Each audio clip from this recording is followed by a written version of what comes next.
Cricket ವಿಶ್ಲೇಷಕರಾಗಿರುವಂತಹ Yogesh ಅವರು ನಮ್ಮ ಜೊತೆ ದೂರವಾಣಿ ಸಂಪರ್ಕದಲ್ಲಿದ್ದಾರೆ. ಸರ್ ನಮಸ್ತೆ. ನಮಸ್ತೆ ನಮಸ್ತೆ ಮೇಡಮ್, ಹೇಳಿ ಸರ್. ಭಾರತ ನಿಜಕ್ಕೂ ಇತಿಹಾಸವನ್ನ ಬರೆದಿದೆ ಈ ಮ್ಯಾಚ್ನಲ್ಲಿ, ಓವಲ್ ಟೆಸ್ಟ್ ಮ್ಯಾಚ್ನಲ್ಲಿ. ಮೊದಲಿಗೆ ನಿಮ್ಮ ರಿಯಾಕ್ಷನ್? ಈಗ ಖಂಡಿತವಾಗ್ಲೂ ಮೊಹಮ್ಮದ್ ಸಿರಾಜ್ ಅನ್ನುವ ಒಬ್ಬ ಸಾಮಾನ್ಯ ಆಟೋ ಡ್ರೈವರ್ನ ಮಗ ಕ್ರಿಕೆಟ್ ಅನ್ನ ವಿಶ್ವಕ್ಕೆ ಪರಿಚಯಿಸಿದಂತ ಆಂಗ್ಲರ ನೆಲದಲ್ಲಿ ಭಾರತವನ್ನ ಗೆಲ್ಲಿಸ್ತಾನೆ ಅಂದ್ರೆ ಅದಕ್ಕೆ ಇರುವಂತ ತಾಕತ್ ಏನು ಅಂತ. ಎಸ್, ಮೊಹಮ್ಮದ್ ಸಿರಾಜ್ ಬಗ್ಗೆ ಮಾತಾಡ್ತಾ ಸಾಕಷ್ಟು ಜನ ತುಂಬಾನೇ ಬಿಲ್ಡಪ್ ಮತ್ತೊಂದು ಮಗ್ದೊಂದು ಅಂತ ಹೇಳ್ತಾರೆ. ಆದ್ರೆ ಇಂಗ್ಲೆಂಡ್ ನ ಖ್ಯಾತ ಬ್ಯಾಟ್ಸ್ಮನ್ ನನ್ನ ಸಂಜೆ ಪ್ರೆಸ್ ಮೀಟ್ ನಲ್ಲಿ ಹೇಳ್ತಾರೆ ಜೋ ರೂಟ್ ಅವರು, ವಾರಿಯರ್ ಅಂದ್ರೆ ಸಿರಾಜ್ ಅಂತ. ಕ್ರೀಡೆ ಮೇಲೆ ಆತನಿಗಿರುವಂತಹ ನಿಷ್ಠೆ, ಕ್ರೀಡೆ ಮೇಲೆ ಆತನಿಗಿರುವಂತಹ ಡೆಡಿಕೇಶನ್, ಕ್ರೀಡೆ ಮೇಲೆ ಆತನಿಗಿರುವಂತಹ ಡಿಟರ್ಮಿನೇಷನ್, ಕ್ರೀಡೆ ಮೇಲೆ ಆತನಿಗಿರುವಂತಹ ಪ್ಯಾಷನ್ ಈತ ಎಷ್ಟೋ ಜನಕ್ಕೆ ಗೊತ್ತಿಲ್ಲ. ಮೊಹಮ್ಮದ್ ಸಿರಾಜ್ ಹುಟ್ಟಿದ್ದೇ ಅತ್ಯಂತ ರೋಚಕ ಸಂಗತಿ. VVS ಲಕ್ಷ್ಮಣ್ ಮತ್ತು ಅರುಣ್ ಕುಮಾರ್ ಅನ್ನುವ ಭಾರತದ ಮಾಜಿ ಕ್ರಿಕೆಟಿಗರು ಹೈದರಾಬಾದ್ ನಲ್ಲಿ ಯಾವುದೋ ಕ್ಷಣದಲ್ಲಿ ಯಾವುದೋ ಕ್ರಿಕೆಟ್ ಅನ್ನು ನೋಡೋಕೆ ಹೋದಾಗ, ಝೋನ್ ಲೆವೆಲ್ ಕ್ರಿಕೆಟ್ ಅನ್ನ ನೋಡೋಕೆ ಹೋದಾಗ ಮೊಹಮ್ಮದ್ ಸಿರಾಜ್ ಬೌಲಿಂಗ್ ಬರ್ತಾನೆ. ಆತನ ಬೌಲಿಂಗ್ ನ ತದೇಕ ಚಿಕ್ಕದಿಂದ ನೋಡುವಂತ VVS ಲಕ್ಷ್ಮಣ್ಗೆ ಆತ ಹೈದರಾಬಾದ್ ಹುಡುಗ ಅನ್ನೋದೇ ಗೊತ್ತಿರಲ್ಲ. ಆದ್ರೆ ಟೀಮ್ ಇಂಡಿಯಾದ ಮಾಜಿ ಕೋಚ್ ಆಗಿದ್ದಂತ, ಬೌಲಿಂಗ್ ಕೋಚ್ ಆಗಿದ್ದಂತ ಭರತ್ ಅರುಣ್ ಕುಮಾರ್ ಅವರು ಇವ್ರ ಹೆಸರನ್ನ ಕೂಡ ಗೊತ್ತಿಲ್ಲದೆ ಒಬ್ಬ ಮುಸ್ಲಿಂ ಯುವಕ ಬಂದಿದ್ದ ಅನ್ನೋದನ್ನ ಐಡೆಂಟಿಫೈ ಮಾಡಿರ್ತಾರೆ ಸ್ಟಾರ್ಟಿಂಗ್ ಅಲ್ಲಿ. ಆ ನಂತರದಲ್ಲಿ VVS ಲಕ್ಷ್ಮಣ್ ಹೈದರಾಬಾದ್ ಅವರೇ ಆಗಿದ್ರಿಂದ ಅವನ್ನ ಹುಡುಕಿ ಕರೆಸಿ ಸನ್ ರೈಸರ್ಸ್ ಹೈದರಾಬಾದ್ ತಂಡದ IPL ತಂಡದ ಒಂದು ಟ್ರಯಲ್ಗೆ ಕರೆದಿರ್ತಾರೆ. ಆನಂತರ ಆತ ಹೈದರಾಬಾದ್ ತಂಡಕ್ಕೆ ಬರ್ತಾನೆ, ಅಲ್ಲೂ ಕ್ಲಿಕ್ ಆಗೋದಿಲ್ಲ. ಆದ್ರೆ ಸಿರಾಜ್ ಅತಿ ದೊಡ್ಡ ಶಕ್ತಿ ಭಾರತ ತಂಡಕ್ಕಾಗಿ ಬೆಳೆಯೋದು ವಿರಾಟ್ ಕೊಹ್ಲಿ ಅಂತ. ವಿರಾಟ್ ಕೊಹ್ಲಿ ಮೊಹಮ್ಮದ್ ಸಿರಾಜ್ ಅನ್ನೋ ಪ್ರತಿಭೆಯನ್ನ ಪರ್ಟಿಕ್ಯುಲರ್ ಆಗಿ RCB ತಂಡ IPL ಬಿಡ್ಡಿಂಗ್ ಹೋಗೋಕೆ ಮುಂಚೆನೆ ಹೇಳಿರ್ತಾರೆ, ಸಿರಾಜ್ ನನಗ್ ಬೇಕು ಅನ್ನೋ ರೀತಿಯಲ್ಲಿ. ಹೀಗಾಗಿ ತುಂಬಾ ರಾ ಮೆಟೀರಿಯಲ್ ಇದ್ದವರನ್ನ ಶೈನ್ ಆಗಿ ಮಾಡೋದು, ಅಂದ್ರೆ ಕಚ್ಚಾ ಪದಾರ್ಥವನ್ನ ಯಾವ ರೀತಿ ಬೇಕು ಯೂಸರ್ ಫ್ರೆಂಡ್ ಆಗಿ ಮಾಡೋದ್ರಲ್ಲಿ ವಿರಾಟ್ ಕೊಹ್ಲಿಯ ಪಾತ್ರ ತುಂಬಾ ದೊಡ್ಡದು. ಎಷ್ಟೋ ಸಲ ಮೊಹಮ್ಮದ್ ಸಿರಾಜ್ ಕನ್ಸಿನಲ್ಲಿ ಕೂಡ ಯೋಚನೆ ಮಾಡಿರಲ್ಲ ವಿರಾಟ್ ಕೊಹ್ಲಿಯನ್ನ ಭೇಟಿ ಆಗ್ತೀನಿ ಅಂತ. ಆದ್ರೆ ಅವ್ರ ಜೊತೆ ಆಡುವಂತ ಪರಿಸ್ಥಿತಿ ಬರುತ್ತೆ.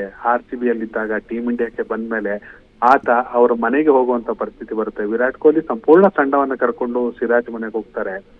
ಪ್ರತಿ ಹಂತದಲ್ಲಿ ಇವನ್ ಟೀಮ್ ಇಂಡಿಯಾದ ಬ್ಯಾಟ್ಸ್ಮನ್ ಕನ್ನಡಿಗ KL ರಾಹುಲ್ ಆಗಿರ್ಬೋದು, ಮತ್ತೊಂದ್ ಕಡೆ ಸಿರಾಜ್ ಆಗಿರ್ಬೋದು, ಇವರಿಬ್ಬರಿಗೆ ಬ್ಯಾಕ್ ಬೋನ್ ಆಗಿ ಮತ್ತೊಂದು ಕಡೆ ಸರ್ ನಮ್ಮ ಬೆಂಗಳೂರಿನ ಪ್ರತಿಭೆ ಪ್ರಸಿದ್ಧ ಕೃಷ್ಣ ಅವರು ಕೂಡ 4 ವಿಕೆಟ್ ಅನ್ನ ಕೂಡ ಪಡೆದುಕೊಂಡಿದ್ದಾರೆ. ಇವರ ಸಿರಾಜ್ ಜೊತೆ ಸಾಥ್ ಕೊಟ್ಟಿದೆ ಪ್ರಸಿದ್ಧ ಕೃಷ್ಣ ಅವರು. ಸೊ ಅವ್ರ ಬಗ್ಗೆ ಒಂದೆರಡು ಮಾತುಗಳನ್ನ ಆಡ್ಬೋದಲ್ಲ? ಖಂಡಿತ ಮೇಡಮ್. ಪ್ರಸಿದ್ಧ ಕೃಷ್ಣ ಕೂಡ 3-4 ಸೀಸನ್ಗಳ ಕಾಲ ಕೋಲ್ಕತ್ತಾ ನೈಟ್ ರೈಡರ್ಸ್ ತಂಡದಲ್ಲಿ ಕೇವಲ ಬ್ಯಾಕಪ್ ಬೌಲರ್ ಆಗಿರ್ತಾರೆ. ಅಂದ್ರೆ ನೆಟ್ಸ್ ನಲ್ಲಿ ಮಾತ್ರ ಬೌಲಿಂಗ್ ಮಾಡೋದವರ ಕೆಲಸ ಆಗಿರುತ್ತೆ.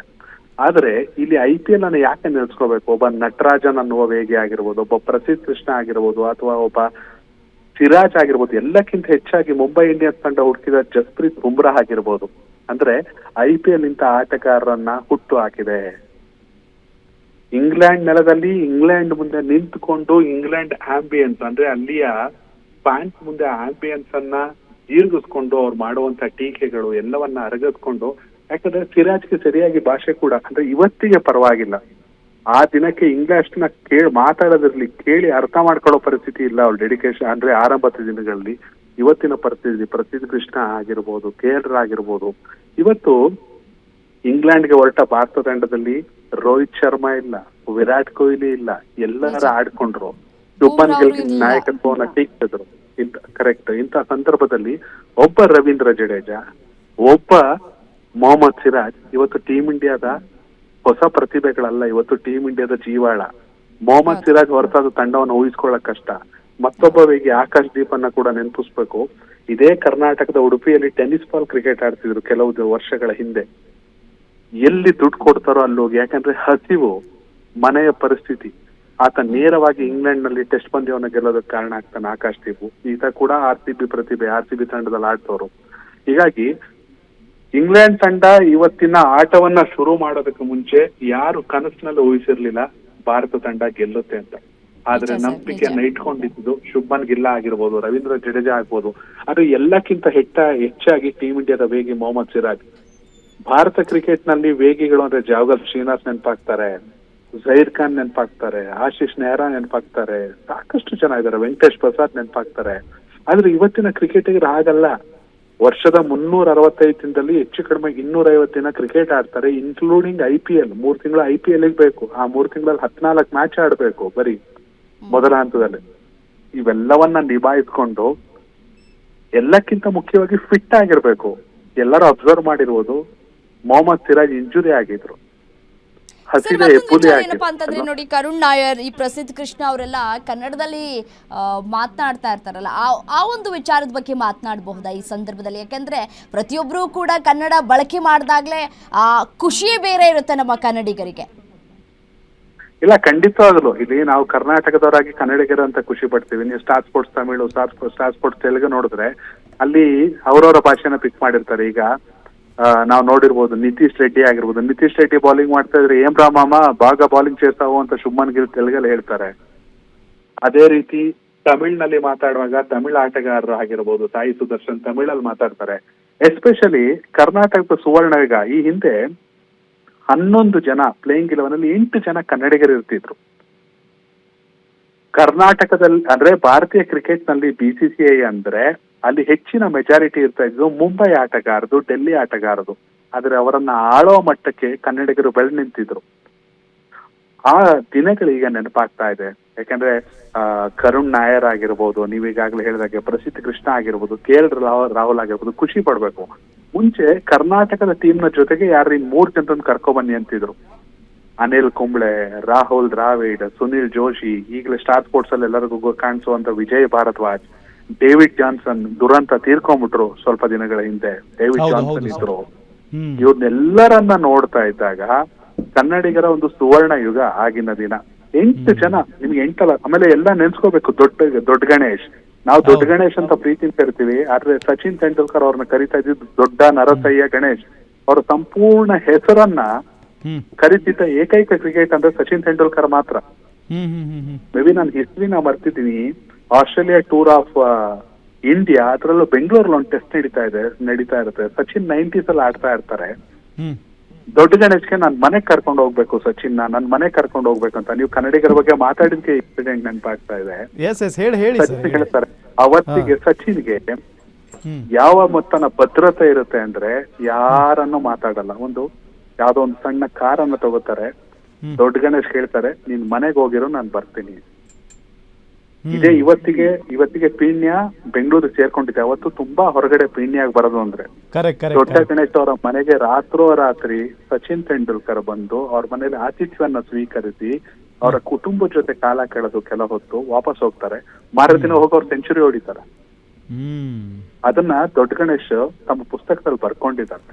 ಅಂದ್ರೆ ಕನ್ನಡಿಗರಿಗಿದ್ದಂತ ಶಕ್ತಿ, ಆಮೇಲೆ ಅನಿಲ್ ಕುಂಬ್ಳೆ ಅವರ ನಾಯಕತ್ವ, ಚಾಕಚಕ್ಯತೆ, ರಾಹುಲ್ ದ್ರಾವಿಡ್ ಅವರ ಟ್ಯಾಲೆಂಟ್, ಇವತ್ತು ಏನು ಪ್ಲೇಯಿಂಗ್ 11 ಕಾಣಿಸ್ತಾ ಇದೆ, ಇವೆಲ್ಲರೂ ಕೂಡ ಇವತ್ತು ಪಳಗ್ತಾ ಇರೋದು ಇದೇ ರಾಹುಲ್ ದ್ರಾವಿಡ್ ಆಗಿರ್ಬೋದು, VVS ಲಕ್ಷ್ಮಣ್. ಅಂದ್ರೆ ಇವರುಗಳ ಅನುಭವದಲ್ಲಿ ಅಂಡರ್-19 ಟೀಮ್ ಅಲ್ಲಿ ಪಳಗ್ ಬಂದಿರುವಂತ ಆಟಗಾರ. ಇವತ್ತು ಗೌತಮ್ ಗಂಭೀರ್ ಇರ್ಬೋದು. ನಿಜಕ್ಕೂ ಇಲ್ಲಿ ಗೌತಮ್ ಗಂಭೀರ್ರ ಒಂದು ಮಾರ್ಗದರ್ಶನವನ್ನು ಕೂಡ ನೆನ್ಸ್ಕೋಬೇಕು. ಆ ಮನುಷ್ಯ ಕೂಡ ತುಂಬಾ ಅತಿ ದೊಡ್ಡ ವಾರಿಯರ್, ಬಿಟ್ಕೊಡಲ್ಲ ಯಾವತ್ತು. ಅದ್ ಏನ್ ಬೇಕಾರಾಗಿತ್ತು. ನಾವು ಸ್ಲೆಡ್ಜಿಂಗ್ ಅನ್ನೋದನ್ನ ಭಾರತೀಯ ಕ್ರಿಕೆಟ್ ಅಲ್ಲಿ ಕೊನೆದಾಗ ಆಲ್ಮೋಸ್ಟ್ ನೋಡಿದ್ದು ಗೌತಮ್ ಗಂಭೀರ್ ಇಂದಲೇ ಅನ್ಕೋಬಹುದು. ನಾವು 2011 ವಿಶ್ವಕಪ್ ಅನ್ನು ನೋಡಿದಾಗ ಯುವರಾಜ್ ಸಿಂಗ್ ಅನ್ನ ಹೀರೋ ಮಾಡ್ತೀವಿ. ಬೆಸ್ಟ್ಲಿ ಹೀರೋ. ಕ್ಯಾನ್ಸರ್ ನಡುವೆ ಅವ್ರು ಕೊಟ್ಟಂತ ಹೋರಾಟ, ಅವರ ಬದುಕು, ಗೆಲ್ಲಿಸ್ಕೊಟ್ಟಿದ್ದು ಮ್ಯಾನ್ ಆಫ್ ದಿ ಸೀರೀಸ್ ಆಗಿತ್ತು. ಧೋನಿ ಹೊಡೆದಂತ ಕೊನೆ 6 ಅನ್ನ ನೆನ್ಸ್ಕೋತೀವಿ ನಾವು, ವಿನ್ನಿಂಗ್ ಶಾಟ್ ಅನ್ನು. ಹೌದು, ಧೋನಿ ಗೇಮ್ ಫಿನಿಷರ್ ಇಲ್ಲ ಅಂತಲ್ಲ. ಗೌತಮ್ ಗಂಭೀರ್ ಹೀರೋ ಆಗೋದೇ ಇಲ್ಲ ಯಾವತ್ತು. ಕೊನೆಯ ಪಂದ್ಯದಲ್ಲಿ, ಫೈನಲ್ ಪಂದ್ಯದಲ್ಲಿ ಸಚಿನ್ ಔಟ್ ಆದಾಗ, ಸೇವಾಗ್ ಹೆಚ್ಚು ಹೊತ್ತು ನಿಲ್ಲದೆ ಇದ್ದಾಗ ಸುಮಾರು 97 ರನ್ಗಳ ಕಾಣಿಕೆಯನ್ನ ನೀಡ್ತಾರೆ ಗೌತಮ್ ಗಂಭೀರ್. ಗೌತಮ್ ಗಂಭೀರ್ ಇರುವಂತ ಡೆಡಿಕೇಶನ್. ಅವ್ರು ಇವತ್ತು GG ಟೀಮ್ ಅಂತಾರೆ. GG ಟೀಮ್ ಅಂದ್ರೆ ಒಂದು ಗಂಭೀರ್ ಟೀಮ್, ಇನ್ನೊಂದು ಗಿಲ್ ಟೀಮ್. ಈ ಒಂದು ಯುವಕರ ತಂಡ ಇಂಗ್ಲೆಂಡ್ ನೆಲದಲ್ಲಿ ಸರಣಿಯನ್ನ ಉಳಿಸ್ಕೊಂಡಿದೆ ಅಂದ್ರೆ ಯಾರು ಅನ್ಕೊಂಡಿರ್ಲಿಲ್ಲ. ನಾಳೆ ಎಲ್ಲಾ ಪೇಪರ್ಗಳಲ್ಲೂ, ಎಲ್ಲಾ ಮಾಧ್ಯಮದಲ್ಲೂ ಹೆಡ್ಲೈನ್. ಇವತ್ತು ನಾವು ನೋಡ್ತಾ ಇದೀವಿ ಅರ್ಧ ಗಂಟೆ ಮುಗಿದೋಗುವಂತ ಮ್ಯಾಚ್ ಸರ್. ಖಂಡಿತ ಯಾರು ಗೆಸ್ ಮಾಡಕ್ಕಾಗಲ್ಲ ಈ ನಂಬಿಕೆ. ಆದ್ರೆ ಆ ಆಟಗಾರರಲ್ಲಿ ಇರುತ್ತೆ. ಯಾಕೆಂದ್ರೆ ಅಲ್ಲಿ ಸಿರಾಜ್ಗಿರುವಂತ ನಂಬಿಕೆ ಅಂತದ್ದು, ಸಿರಾಜ್ ಮಾಡಿದಂತ ಕೆಲಸ ಅಂತದ್ದು ಯಾರು ಕೂಡ ಕನ್ಸಲ್ಲಿ ಊಹಿಸಿರಲ್ಲ. ನಿಜಕ್ಕೂ ಕೂಡ ಸಿರಾಜ್ ತೆಗೆದಂತ ವಿಕೆಟ್ಗಳು ಯಾರು ನೀವ್ ಈಗಾಗ್ಲೇ ಹೇಳಿದ್ರಿ, ಅರ್ಧ ಗಂಟೆ ಅಲ್ಲ, ಅವ್ರು ಮನ್ಸು ಮಾಡಿದ್ರೆ 2 ಓವರ್ 3 ಓವರಲ್ಲಿ ಹೊಡಿಯುವಂತ ರನ್, ಕರೆಕ್ಟ್. ಒಂದು ಸೆಷನ್ ಕೂಡ ಬೇಕಾಗಿರ್ಲಿಲ್ಲ ಅಂತರದಲ್ಲಿ ಅವ್ರು ಮುಗಿಸಿದ್ರು ಅಂದ್ರೆ ನಿಜಕ್ಕೂ ಖುಷಿ ಪಡುವಂತ ವಿಚಾರ. ಅಂದ್ರೆ ಎಷ್ಟೋ ವರ್ಷಗಳ ಕಾಲ ಕ್ರಿಕೆಟ್, ಈ ಹಿಂದೆ ರಿಷಬ್ ಪಂತ್ ಮತ್ತು ವಾಷಿಂಗ್ಟನ್ ಸುಂದರ್ ಆಸ್ಟ್ರೇಲಿಯಾದಲ್ಲಿ ಇಂಥದ್ದೊಂದು ಮ್ಯಾಚ್ ಗೆಲ್ಸಿದ್ರು, ಹೌದು, ಸೋಲುವಂತ ಮ್ಯಾಚ್ ಅನ್ನು ಆಸ್ಟ್ರೇಲಿಯಾ ವಿರುದ್ಧ. ಹೀಗಾಗಿ ಕ್ರಿಕೆಟ್ ಇತಿಹಾಸದಲ್ಲಿಯೇ, ಭಾರತೀಯ ಕ್ರಿಕೆಟ್ ಅಲ್ಲ, ವಿಶ್ವ ಕ್ರಿಕೆಟ್ ಇತಿಹಾಸದಲ್ಲೇ ಸಿರಾಜ್ ಹೆಸರು ಇವತ್ತಿಂದ ಅಜರಾಮರ. ಹಿಂದೆ ಕೂಡ ಸಾಕಷ್ಟು ಪರ್ಫಾರ್ಮೆನ್ಸ್ ಕೊಟ್ಟಿದ್ದಾರೆ, ಆದ್ರೆ ಇದು ಅಜರಾಮರ ಅಂತ ಹೇಳ್ಬೋದು. ಮ್ಯಾಚ್ ಅನ್ನ ಡ್ರಾ ಮಾಡ್ಕೊಳ್ಳೋದು ಬೇರೆ, ಮ್ಯಾಚ್ ಅನ್ನ ಗೆಲ್ಸೋದು ಬೇರೆ. ಆ ಕೆಲಸವನ್ನು ಇವತ್ತು ಮಾಡಿದ್ದಾರೆ Siraj. Yes sir, thank you Yogesh sir.